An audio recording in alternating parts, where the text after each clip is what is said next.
مرحبا بكم متابعينا الكرام في فيديو جديد على قناتكم شوت سبور. نقدم لكم في هذا الفيديو موعد مباريات الجولة العشرين من الدوري الإسباني، جولة جديدة تحمل مواجهات قوية وصراعات مشتعلة سواء على الصدارة أو الهروب من مناطق الخطر.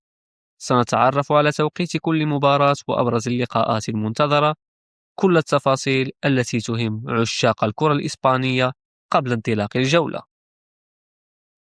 والبداية مع المباراة الأولى التي يستضيف فيها نادي إسبانيول صاحب المركز الخامس برصيد 34 نقطة نادي جيرونا صاحب المركز الثالث عشر برصيد 21 نقطة، وذلك على أرضية ملعب RCDA ستاديوم على الساعة 8 بتوقيت غرينتش من يوم الجمعة 16 يناير 2026.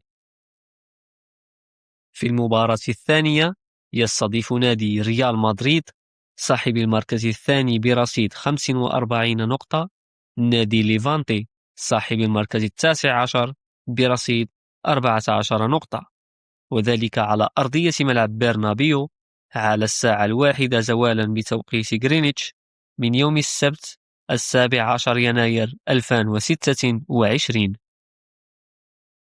في المباراة الموالية يستضيف نادي مايوركا صاحب المركز السابع عشر برصيد 18 نقطة نادي أتلتيكو بلباو صاحب المركز الثامن برصيد 18 نقطة، وذلك على أرضية ملعب سون موا على الساعة 3:15 بتوقيت غرينتش من يوم السبت 17 يناير 2026.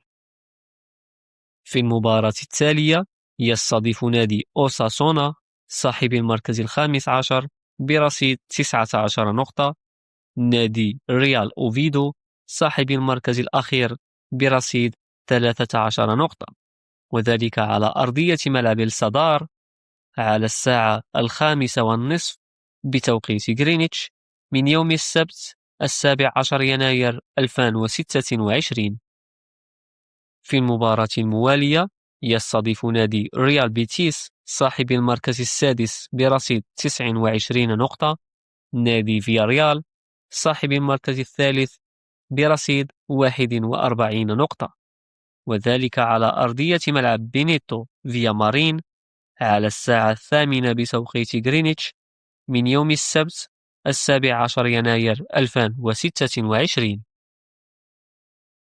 في المباراة التالية يستضيف نادي ختافي صاحب المركز الثاني عشر برصيد 21 نقطة نادي فالنسيا صاحب المركز الثامن عشر برصيد 17 نقطة، وذلك على أرضية ملعب كولسيوم ألفونسو بيريز على الساعة 1 زوالا بتوقيت غرينتش من يوم الأحد 18 يناير 2026.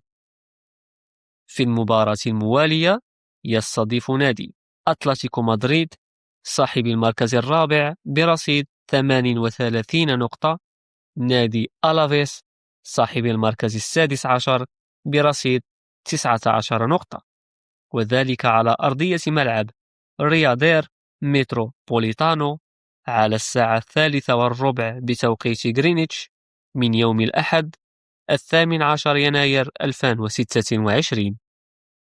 وفي المباراة الموالية يستقبل نادي سيلتا فيغو صاحب المركز السابع برصيد 29 نقطة نادي رايو فايكانو صاحب المركز العاشر برصيد 22 نقطة، وذلك على أرضية ملعب أبانكا بالايدوس على الساعة 5:30 بتوقيت غرينتش من يوم الأحد 18 يناير 2026.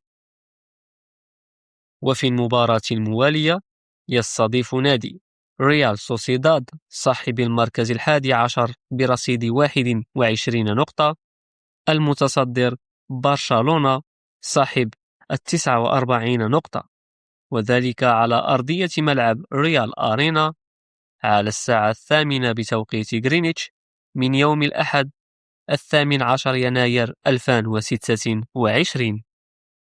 أما المباراة الأخيرة فيستضيف فيها نادي إلتشي صاحب المركز التاسع برصيد 23 نقطة نادي إشبيليا صاحب المركز الرابع عشر برصيد 20 نقطة، وذلك على أرضية ملعب مارتينيز فاييرو على الساعة 8 بتوقيت غرينتش من يوم الاثنين 19 يناير 2026. كان هذا كل ما لدينا في فيديو اليوم، نلقاكم في فيديو قريب بإذن الله.